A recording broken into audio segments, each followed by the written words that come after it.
We're good.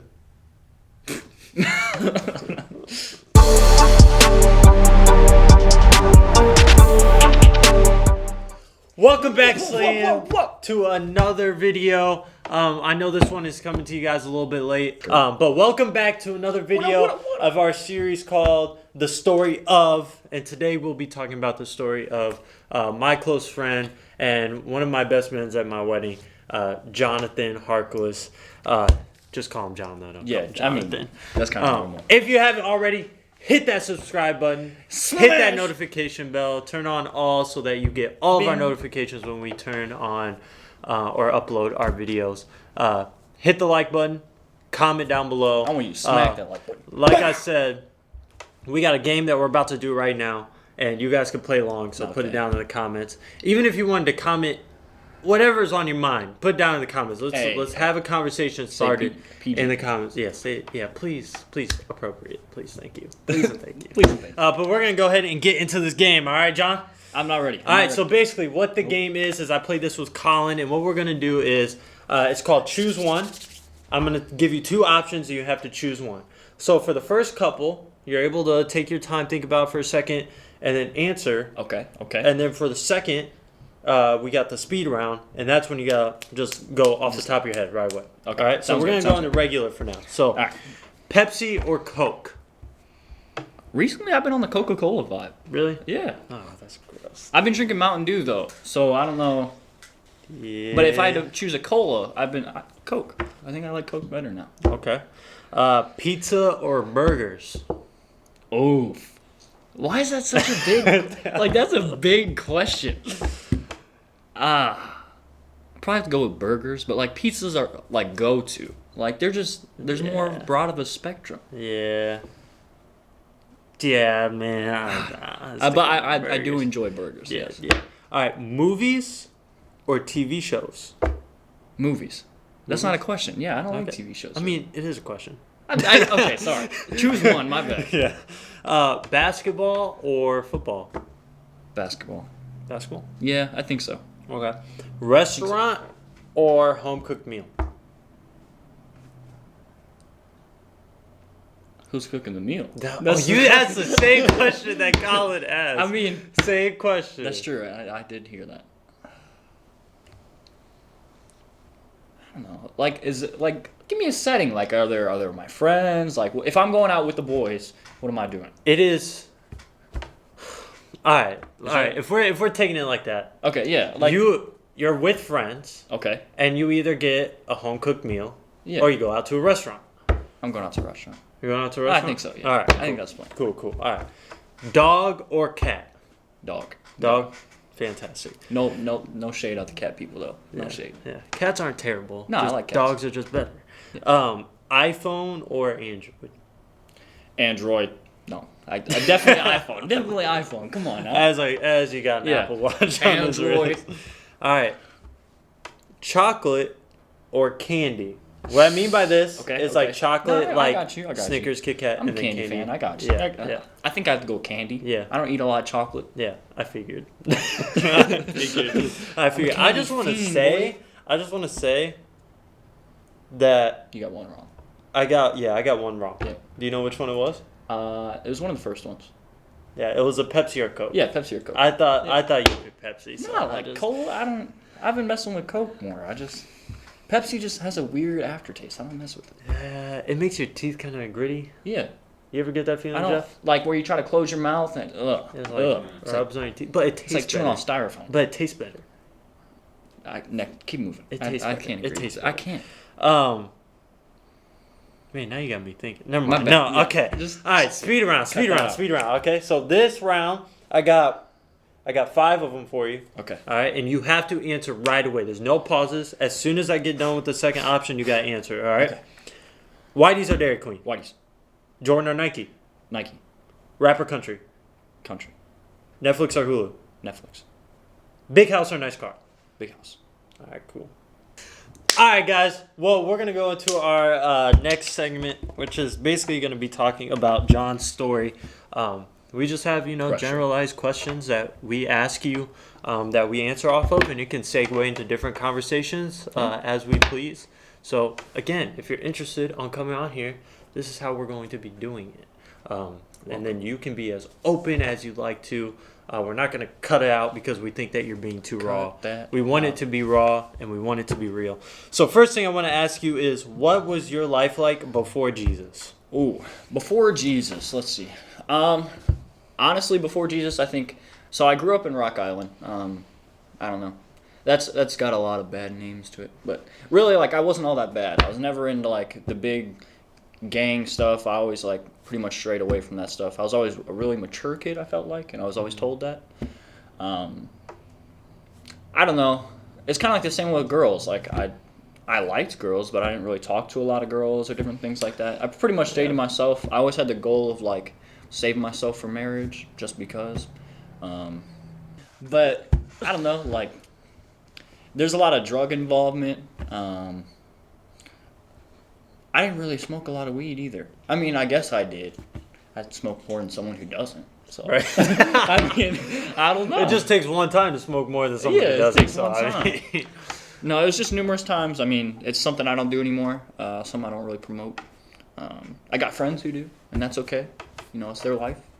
But it's something I cut out of mind because it's like my family has a very addictive history, and it's a very, like, easy thing to become a habit and to become addicted to. So I had to cut that out. But, yeah, I mean, really wasn't all that crazy. You know, broke into a couple abandoned houses when I was real young. We used to run around with slingshots. Yeah. Yeah. No, Yeah, I my bad. understand that. Yeah, No, yeah. I totally understand that, yeah. Well, one thing that we kind of lead into from there is, like, what were some problems or struggles that you had to deal with without Jesus? Oh. So this is, like, without having that comfort or knowing that Jesus is behind you during these problems or situations. Yeah, like, looking back now, even within the last few years of my life, just realizing, like, where I was missing God, what areas was I missing God, or were I missing God, whatever that is.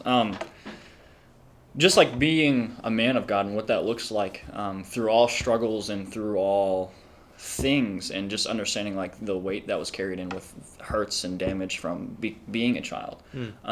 And then taking on a life with Christ and knowing what it looks like to live that life. There's a lot of damage and different things done with parents and just the way you grew up and things that you struggle with in the past, like such as drugs. That's something that you become very lenient on, or you can be, and you don't realize how that affects your life in different areas. Like, what were you looking for when you went to go do a drug? What was the purpose in hanging out with these certain people? Like, why did you feel like you had to do that? And a lot of times you're just searching for yourself. And it's like, and with Jesus, you find yourself in him. Jesus shows you more of who you are. You don't have to go find your friends. You don't have to go find drugs. You don't have to go find alcohol. You don't have to go find your confidence in a woman or in a man or just anybody. You know, you're finding your confidence in God. You're finding your security in God. You're finding security in his word. And you're finding security in just yourself. Like, you're learning more of yourself. And that's something I didn't really understand. And it took me a while to figure that out. It's kind of a deeper subject, and it takes a while to get a hold of. But that was, like, some things that I was, like, battling with is a lot when I was younger, is not knowing who I was and not knowing what my purpose was. God was always there, in and out. I went to Bible school and stuff when I was little, like real little. And I've jumped around from different churches to different churches just trying to find out where I connected the most.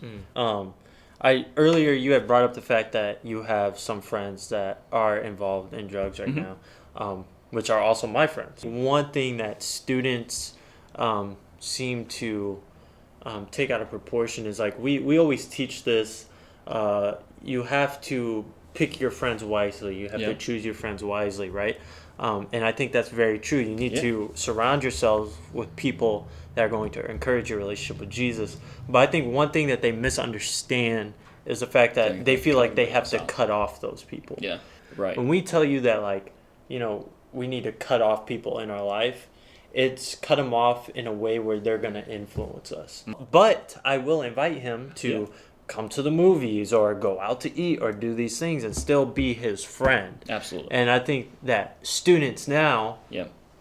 lose a lot of friendships that can actually be led to Jesus, if they kept them, but just set boundaries with their friendship. How do you have that connection? You know, when I thought I was following Jesus, I had a lot of hurts and different things I was dealing with, and my dad was never a good influence, so I cut him out for a couple of years. I had to find, and it's difficult with a parent too, because you have to like allow them to still be a parent. Yeah. But with the friends, you just cut off that influence. It's not, now I absolutely have to push them towards Jesus, otherwise they're not my friend. Right. It's, I have to let them learn who they are now. It's like, I've found myself, now they need to find themselves, and I'm going to be here when they do. Yeah. And I'm going to push them that direction. I feel like the best way, like, with connecting with those people who don't have a relationship with Jesus, that you still may be friends with, like I have certain coworkers and things like that who are nowhere near the relationship with Jesus. Right. And yes, you know, whenever the opportunity comes about, I'm going to talk about Jesus. I'm going to talk about the church. I'm going to talk about these things. Yep. But I think the thing that connects most with the people who may not know Jesus like that is just listening to them. Yeah. And not judging them for everything that they do. You know, because then you're still involving Jesus. You're still and there. it's still brought into the conversation, but you're not judging that person for being at the place that they were at. Right. But again, people are so easy to judge someone's personality based off the things that they do. Yeah. When you take the time and you put it in and you're going to have a lot more friendships. And you see those little growths. Yeah. Because then you start getting excited. Yeah. And you start seeing those seeds being planted and the things growing from those seeds. And then you're like, yeah, Jesus, I see you working now. It's like you're not wasting. I haven't been wasting my time with my friends. Right? It's not a waste of time. Yeah. And you get a good friendship out of it. That's what I'm saying. Yeah. But back to back your to story. the back to your story. So when did you start your relationship with Jesus? Ooh, I still remember this day. I kind of like called back because I'm like, man, like where did I actually start? Because like I said, all throughout, everybody gets this big misconception of like, oh, I went to church, so that's when it started. It's like, no, there's so much more. Like, when did your relationship start? Not where did you hear about Jesus? Yeah. It's like I can hear about my friend, like about my friend's friend, but never actually build a relationship with that person. You can have those short meetings with a person and not have a relationship with them. Right. I mean, obviously, this is not, I'm missing God, not a person. But, I finally had that relationship start to build. It was when I came here, actually. I was dating a girl at the time, and I honestly came here because that's what she was doing. But I was also friends with Sam Willis. Yep. I mean, so that kind of influenced me as well to come, and I'd been asking around trying to come. But I was dating a girl at the time, and I showed up here because of that. And through that, I came consecutively, multiple times. And I have a really big heart for worship. Something just about praising God. And it doesn't have to be words. It can just be somebody just singing a note and holding it, or just having that connection of just like all the weight lifting off. And it's a prayer language for me. It's just that's what it is. And for everybody, it's different, and it's okay if you don't feel that way. But that's where I had an encounter for the first time with God, and it was during a song called "Good Good Father." Obviously, I've talked about damage and stuff, but it's a really basic song that we look over a lot now. Even I do after hearing it so many times. And I mean, nobody's heard it in a long time, though. No, I'm sorry. Go ahead. Yeah, but it's just so hard. But good Father, like I said. So, anyways, yeah, I had my first encounter with God, and I didn't know what it was at first. I was just like, I just had this weight lift off of me, and I had a tingling sensation through my body, and I started uttering.